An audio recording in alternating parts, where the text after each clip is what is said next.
જય સંવિધાન મિત્રો, આપની સમક્ષ એક નવા કાયદાની માહિતી લઈને આજે આવેલો છું. એ કાયદા વિશે જાણવું પણ ખૂબ જ જરૂરી છે, કારણ કે આપણે જાણતા હોય છે કે કોઈ વ્યક્તિ કોઈ ગુનો કરે છે તો તેને જેલમાંથી છોડાવવા માટે જામીન મૂકવા પડે છે. તો જ્યારે પણ કોઈ ગુનેગાર વ્યક્તિના જામીન કોઈ વ્યક્તિ બનતા હોય છે તો આ જામીનદારને કઈ કઈ જવાબદારી આવે છે, આ જવાબદારી વિશે જાણવું ખૂબ જ જરૂરી છે. કારણ કે કોઈ પણ વ્યક્તિને આપણે જામીન બનીએ છીએ તો તેની સંપૂર્ણ જવાબદારી આપણા પર આવે છે.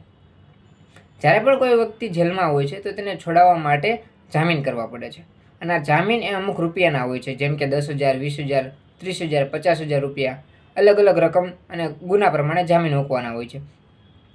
જ્યારે કોઈ વ્યક્તિ કોઈ ગુનેગારના જામીન બને છે ત્યારે એ વ્યક્તિ જામીનદાર એ કોર્ટને એશ્યોરિટી આપે છે કે તારીખે કે જે તે સમયે જ્યારે કોર્ટ બોલાવે ત્યારે એ ગુનેગાર એ વ્યક્તિ હાજર રહેશે, તેની જવાબદારી હું સ્વીકારું છું.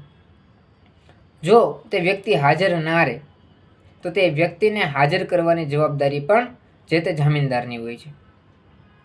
હવે એ ગુનેગાર વ્યક્તિ હાજર નથી રહેતો ત્યારે એ જામીનદાર પર જે જવાબદારી આવે છે એ જવાબદારી સામે કોર્ટ તેને 3 ઓપ્શન આપે છે. પહેલો ઓપ્શન તો એ જ છે કે આ જે ગુનેગાર વ્યક્તિ છે તેને કોર્ટમાં હાજર કરે.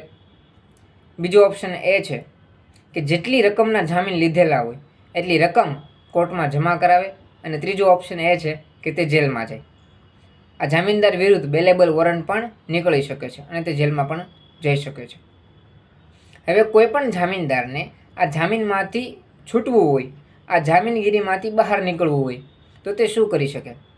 આ જામીનદારને કોર્ટમાં જઈને એક અરજી કરવાની હોય છે કે મારે આ વ્યક્તિના જામીન તરીકે જે કાંઈ પણ જવાબદારી છે એ જવાબદારીમાંથી મારે છૂટું થવું છે, મારે તેના જામીન તરીકે રહેવું નથી. જ્યારે આવું કોઈ પણ વ્યક્તિ અરજી કરે છે જામીનદાર, ત્યારે કોર્ટ જે તે ગુનેગારને પણ એ વાતની જાણ કરે છે કે તમારા જે આ જામીન બનેલા વ્યક્તિ છે તે જામીનમાંથી છૂટવા માંગે છે, તેની અરજી તેણે અમને કરેલી છે, તમે બીજા જામીન લઈને આવો અને આવી રીતે તમે જામીનમાંથી છૂટી શકો છો.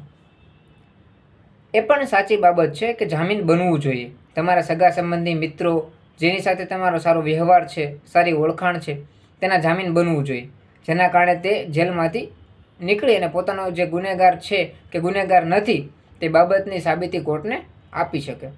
પરંતુ અજાણ્યા વ્યક્તિના જામીન બનવા એ ખૂબ મુશ્કેલીમાં મૂકી શકે છે, કારણ કે ઘણી વખત એવું બનતું હોય છે કે ગુનેગાર વ્યક્તિ ફરાર થઈ જાય અને ફરાર થયા બાદ સંપૂર્ણ જવાબદારી જામીનદાર પર આવે અને જે કાંઈ પણ કોર્ટ સવાલ પૂછે તેના જવાબ પણ આપવા પડે છે.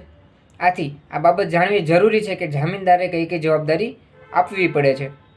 સંપૂર્ણ જવાબદારી એ ગુનેગારની જામીનદારમાંથી હોવાથી જામીન પણ એ જ વ્યક્તિના બનવા જોઈએ જે વ્યક્તિ પર તમને વિશ્વાસ હોય, જે વ્યક્તિ તમારો ઓળખીતો હોય, જે સંબંધી હોય અને એ જે તે સમયે કોર્ટમાં હાજર રહેવા માટે તૈયાર હોય, તે વ્યક્તિના જામીન બનવું જોઈએ અને કાયદાને જાણવું જોઈએ અને કાયદામાં રહી અને કાયદાકીય પ્રક્રિયાનો ભાગ બનવું જોઈએ, જેથી તમામ વ્યક્તિઓને લાભ થાય અને ન્યાય મળી શકે. અસ્તુ. જય હિન્દ.